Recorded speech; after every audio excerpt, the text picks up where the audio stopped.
Praise the Lord. सभी को जय मसीह की। आपने थंबनेल के द्वारा देख लिया होगा कि आज का वचन हमारा किस टॉपिक के बारे में है। और मैं विश्वास करता हूँ जब आप इस वचन को पूरा सुन लेंगे, परमेश्वर आपसे बातें करेगा और आप अपनी चिंताओं और डिप्रेशन से आज़ाद हो जाएंगे। आमीन। बाइबल बताता है, प्रभु ने कहा, ऐ बोझ से दबे हुए लोगों, तुम मेरे पास आओ, मैं तुम्हें विश्राम दूंगा। प्रभु उन लोगों को अपने पास बुलाता है जो बोझ से दबे हैं, जो किसी न किसी ऐसे बोझ के तले हैं, जो अपनी ताकत से, अपने बल से उससे निकल नहीं पा रहे। प्रभु उनको कहता है, मेरे पास आओ, मैं तुम्हें विश्राम दूंगा। आमीन। आज देखिए, एक चिंता, एक परेशानी लोगों के लिए एक बोझ बन चुकी है और वो नहीं जानते कि उससे कैसे बाहर आना है। और चिंता जो एक शब्द है, चिंता कोई एक ऐसी कोई बात नहीं है, मगर चिंता एक विचार है कि मेरा कल कैसा होगा, आज मेरे कुछ सल्यूशन नहीं दिखाई दे रहा, मेरा कल कैसे होने वाला, मेरे बच्चों का फ्यूचर कैसे होने वाला है, अब तक मुझे सल्यूशन नहीं मिल पा रहा। और जब सल्यूशन नहीं मिलता तो इंसान, वो विचार चिंता बन जाती है। और मैं आज आपको बताना चाहता हूँ, परमेश्वर का वचन हमें उन सारी चिंताओं से बाहर कर सकता है। जब तक आप उन चिंता के विचारों से लड़ते रहेंगे खुद से, आप कभी उससे बाहर नहीं आ सकते। आपको उस पर ओवरकम करने के लिए परमेश्वर का वचन चाहिए। जब आप उन विचारों से खुद नहीं लड़ते मगर परमेश्वर को बीच में लाते हैं, फिर आप अपनी ताकत से नहीं मगर परमेश्वर के वचन से जय पाते हैं। और मैं आपको एक वचन बताना चाहता हूँ, मत्ती 6 अध्याय उसका 27 वचन, 31 वचन और 34 वचन। आइए देखिए, हम देखते हैं कि वचन हमसे क्या कहता है।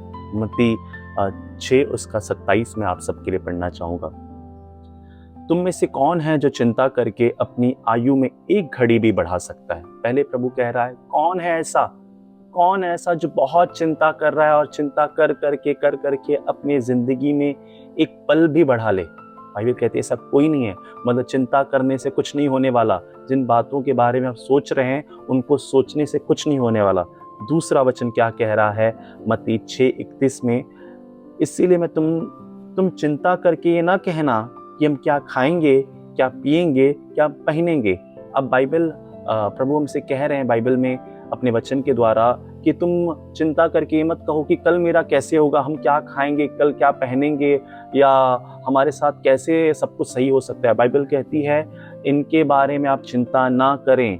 तीसरा मत्ती 6 का ही उसका 34 वचन, अतः कल की चिंता ना करो, क्योंकि कल का दिन अपनी चिंता आप कर लेगा, आज के लिए आज का दुख बहुत है। बाइबल के अब एक व्यक्ति के जीवन में हमेशा जब भी उसको चिंता आती है तो वो आज के बारे में नहीं, वो कल के बारे में सोचता है कि कल मेरा कैसे होगा। अगर आज मुझे इतना दुख है तो कल कैसे होगा। और बाइबल, प्रभु अपने वचन में हमसे यही कह रहे हैं कि कल की भी चिंता मत करो।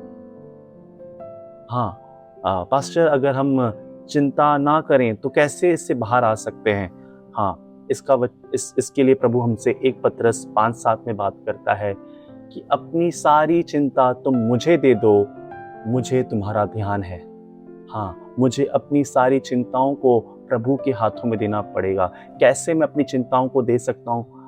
जब मैं प्रभु के पास जाऊं और कहूँ, प्रभु मैं इनसे खुद नहीं लड़ सकता, मुझे आप चाहिए, मुझे इस बात की चिंता है, मैं आपको देता हूँ, मैं अपनी सारी परेशानी आपको दे देता हूँ, आप मुझे इस चीज़ में सल्यूशन दें। आप जब प्रभु के पास जाएंगे, आप बैठेंगे और प्रभु आपको वचनों के द्वारा, जब उसके वचन को आप पढ़ना चालू करेंगे, प्रभु अपने वचनों के द्वारा आपसे बात करना चालू करेगा।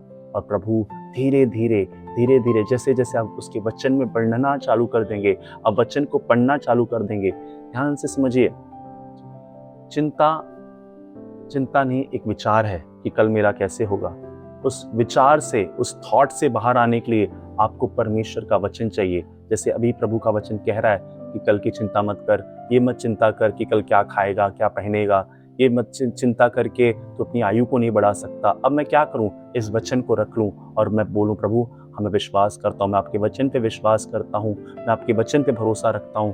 कौवों को देखो, ना तो बोते ना काटते हैं, तो भी स्वर्गीय पिता उन्हें खिलाता है। प्रभु जब आप कौवों को खिला सकते हैं तो आप मुझे भी खिला सकते हैं। जब आप ऐसे करने लगेंगे, आप देखेंगे वो चिंताएं, वो विचार जो आप पे प्रेशर बना रही थी, वो होल्ड छोड़ेंगी और आप अपनी चिंताओं से आज़ाद हो जाएंगे। आमीन। दूसरा, हमने चिंता के बारे में देखा। अब डिप्रेशन, आज हम देखते हैं लोग बहुत डिप्रेस्ड हैं। ये डिप्रेशन कहाँ से आया? डिप्रेशन चिंता का एक लेवल ऊपर, मतलब जो बात को हम बार बार विचार करते हैं और वो चिंता जब डर में कन्वर्ट हो जाता है तो उसे हम डिप्रेशन कहते हैं। और फिर जब व्यक्ति कोई डिप्रेशन में रहता है तो वो ना बाहर निकलता है, ना उसको किसी से बोलने का मन करता है। कोई डिप्रेशन में खाना खाता ज़्यादा है, कोई नहीं खाता, कोई बहुत सोता है, कोई नहीं सोता। तो सबके अलग अलग इन डिप्रेशन में अटैक्स होते हैं। तो उस डिप्रेशन में एंजाइटी, डर लगना, बहुत चीज़ें चालू हो जाती हैं। मगर मैं आपको एक चीज़ बताता हूँ, अगर कोई व्यक्ति ऐसी हालत में है, उसे दो चीज़ करना पड़ेगा। एक, परमेश्वर के वचन को पढ़ना है, उस पर चलना है। दूसरा, उसकी वर्शिप करना चालू करें। आपको वर्शिप, आपको आनंद मनाना पड़ेगा, क्योंकि डिप्रेशन जो चीज़ है वो दिमाग की बीमारी, दिमाग, लोग कहते हैं दिमाग में, सर में कुछ ऐसा केमिकल नोचा है या कुछ केमिकल चीज़ें बिगड़ चुकी हैं, दिमाग में हुआ है। मगर मैं आपको बताऊं, डिप्रेशन दिमाग में नहीं, डिप्रेशन स्पिरिट में हुई है।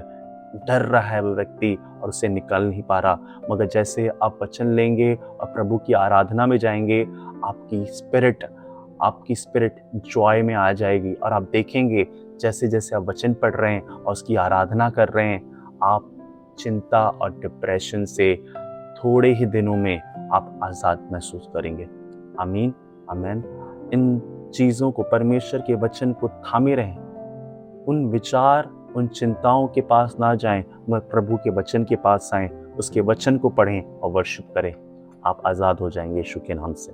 आमीन, आमीन। मैं आप सबके लिए दुआ करना चाहूँगा। आइए, जो कोई भी मुझे इस वक्त देख रहा है, अपनी आँखों को बंद करे। Thank you Jesus. धन्यवाद मेरे पिता। यीशु के नाम से आपके पास आते हैं प्रभु।